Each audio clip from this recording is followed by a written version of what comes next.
one. Ronnie Jackson, the Candy Man. All right, everybody, gather around. All right, everybody, gather around. The Candy Man is here. Sweet chocolate. What kind of candy do you want, baby? Gumdrops. Gumdrops, baby. Anything you want. I got it right here. Candy. Because I'm the Candy Man. Who can take the sunrise? Sprinkle it with dew. Cover it with chocolate and a miracle or two. The Candy Man. Oh, the Candy Man can. The Candy Man can, 'cause he mixes it with love. It makes the world taste good.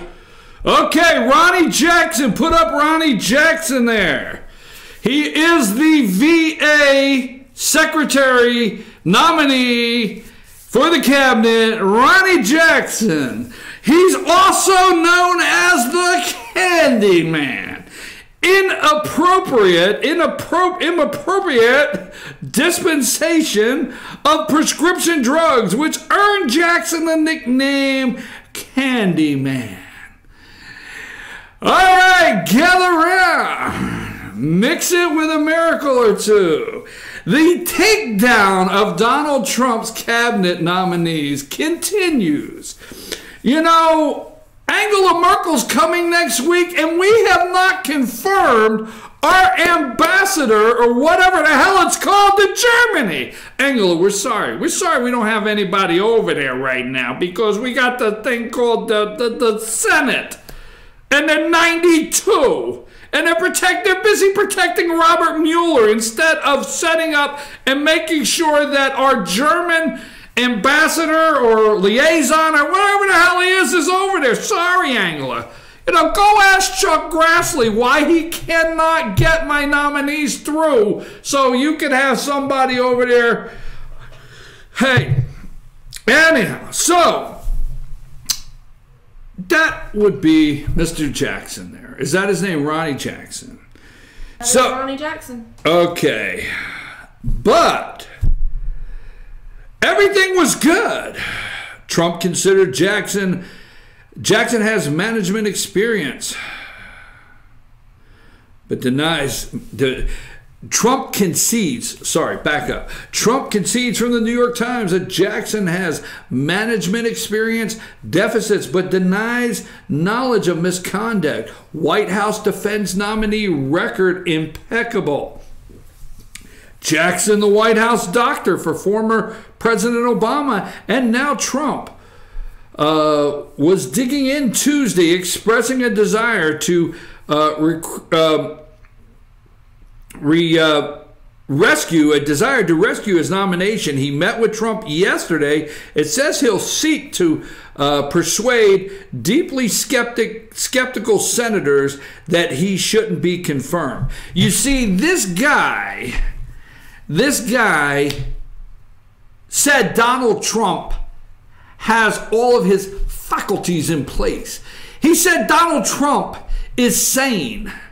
He said Donald Trump was in perfect health. He said Donald Trump could live to 200. Do you know what happened? This is a serious report. Do you know what happened when this White House doctor said that Donald Trump could live to be 200? There was actually people like Nancy Pelosi saying, hey, I want to be Speaker of the House for another 100 years. I don't have the same doctor. He wants to be president. He may be king. He could be king for 100 years. Oh my God. They freaked out that the guy's going to live.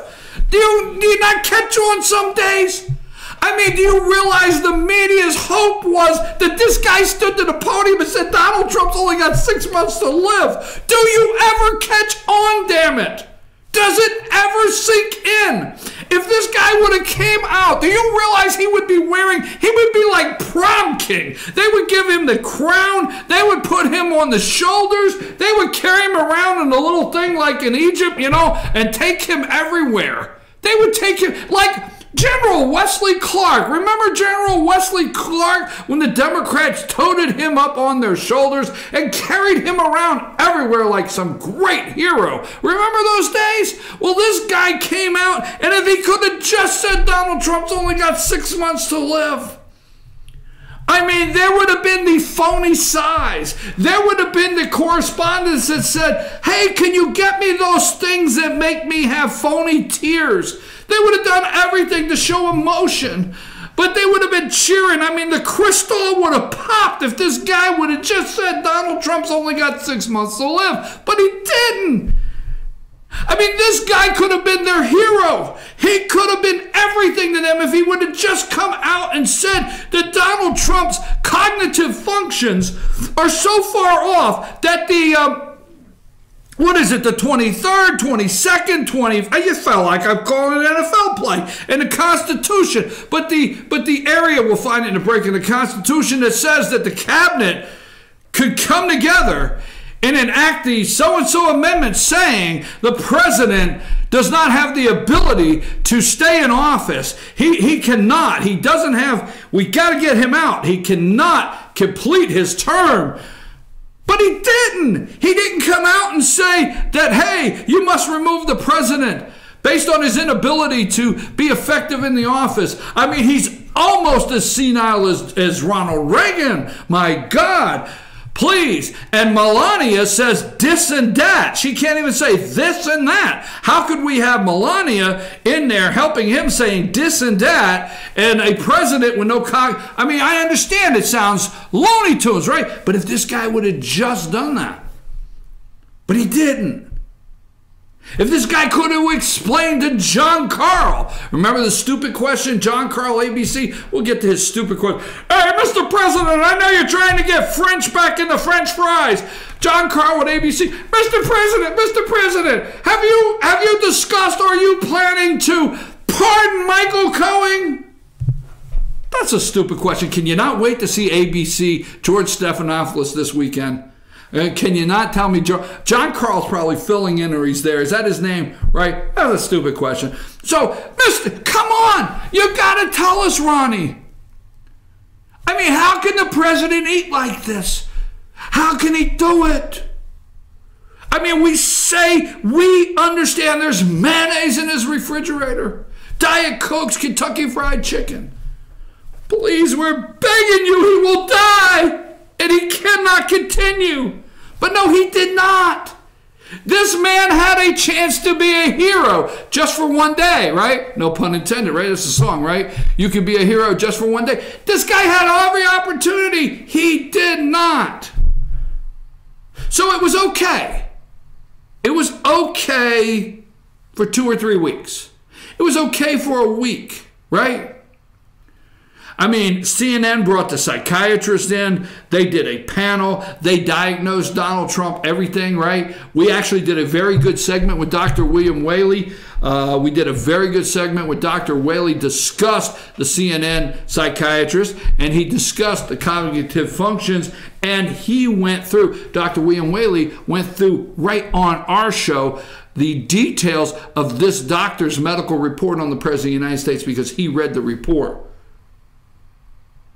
And listen, it lasted 2 or 3 days, and when they realized they could not spin that Donald Trump, this guy did not come out and say Donald Trump was going to die at 6 to 8 months.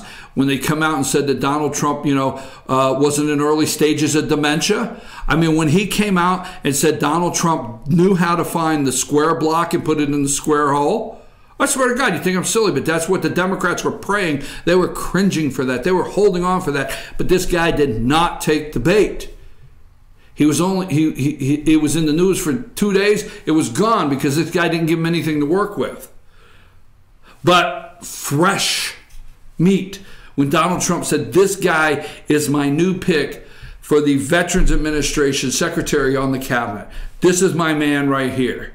Whoa, let's fire back up the presses. Let's get him back up the level. Let's take him down. Remember, this is the guy that could have ended Donald Trump's presidency at that podium that day, and he didn't. We must take him down. So, in the 8 years that President Obama was there, you see, here's the President Obama's probably medical examination. He walks in and he says, look, Ronnie, how are you? I'm good, Mr. President. How about you and I just smoke a cig, let's smoke a cig, and you just write down I'm okay. Will that work? Sure, Mr. President. Have a cigarette. I'll write it down. Okay. But nothing here. It doesn't seem we find out. It's like we find out about the woman 3 days before the election, 3 weeks, okay? The lady.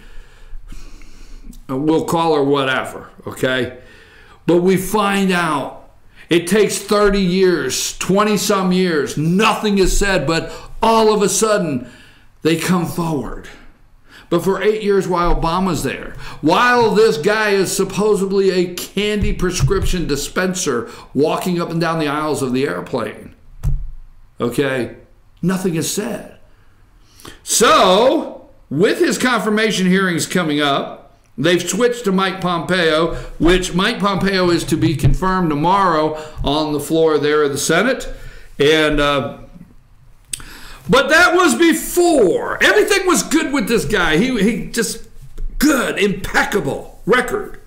But that was before Montana Senator Jon Tester, the ranking Democrat on the Senate Veterans Affairs Committee. Now, let me remind you something. The Senate Veterans Affairs Committee, damn it, put up Johnny Isaacsen's picture. This is one damn time that Johnny Isaacson, the lame senator from Georgia that claims to be a Republican, can actually do something, damn it. So you need to call Johnny Isaacson. He is on the Veterans Affairs Committee. And you now need to tell Johnny, as a parting gift, that he needs to give the American people this guy's nomination. He needs to get on board. I'm just telling you, okay? Now, this is a ranking Democrat. What they don't tell you is this is in the minority. So they find Senator Montana Jon Tester, ranking Democrat, means he is the ranking of the Democrats. This, he outranks. You need to call Johnny Isaacson, Senator of Georgia, no matter where you're at, and say, damn it, do something. You didn't show up for Pompeo's vote in committee. This is my thought. We'll go there later. Okay, get him off the screen. Let's go back to Ronnie. But that was before the ranking Democrat on the Senate Affairs Committee detailed for the first time allegations that have imperiled Jackson's nomination. Tester advised during a CNN interview Tuesday night. Just Tuesday night. How did he find CNN? I wonder how he found CNN. Tester advised during a CNN interview Tuesday night, it would be wise for the admiral. This is what he said in that interview. It would be wise for the admiral to do some self-assessment. Allegations shared with but not corroborated by the committee include, it's not corroborated yet, okay?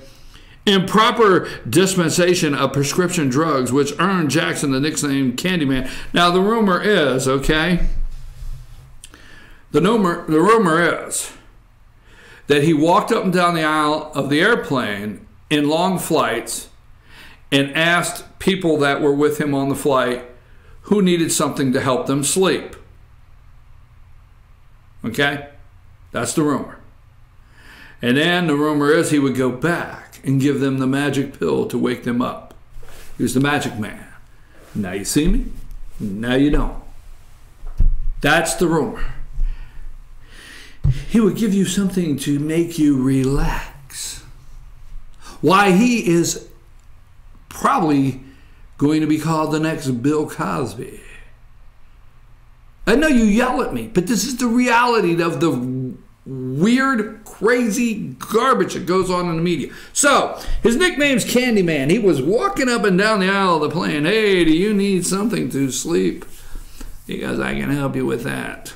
I can make you relax. And then he was being drunk on duty. Hey, who's the drunk down there in the third office on the left? You know, he goes in every morning, you know, he takes the president's blood pressure, he says good morning to the president. Supposedly, that's what they're supposed to do, is go in, and he's with the president every day. Supposedly, the president has a physician with them at all times. Now, obviously, when Bill Clinton is in the Oval Office smoking a cigar, he didn't really want the physician to be there. And obviously, when JFK was sneaking through the tunnels of the White House because Marilyn was, waiting somewhere, he obviously didn't want the physician to be there. There's times when they didn't want the doc to be around. But supposedly, the doc takes the blood pressure, looks at the vitals, looks at your eyes every morning, and says, oh, you look good. Okay, just I'm down the hall if you need anything. Okay, Mr. President. So, drunk on duty. So I want you to believe that he came in. Mr. President, I've been up all night drinking. Give me your left arm. Okay? I'm going to pump the little thing up. Say woo woo 3 times. Let me see. Oh, you look good today.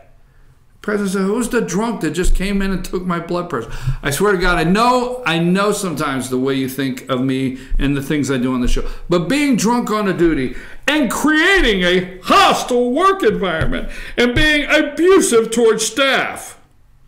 Now, here's what the hostile work environment probably is, and abusive to staff. Hey, listen, the shift starts at 8. 8:15 is not acceptable. 8:20, shift starts at 8. So maybe be here at 7:55 if you like your job. Oh, damn, how abusive! He has asked me to be on time. This is a hostile work area. Folks, I'm going to take a break, and then I'm going to come back, and I'm going to continue the hostile work area that I'm in right now. Take us to break.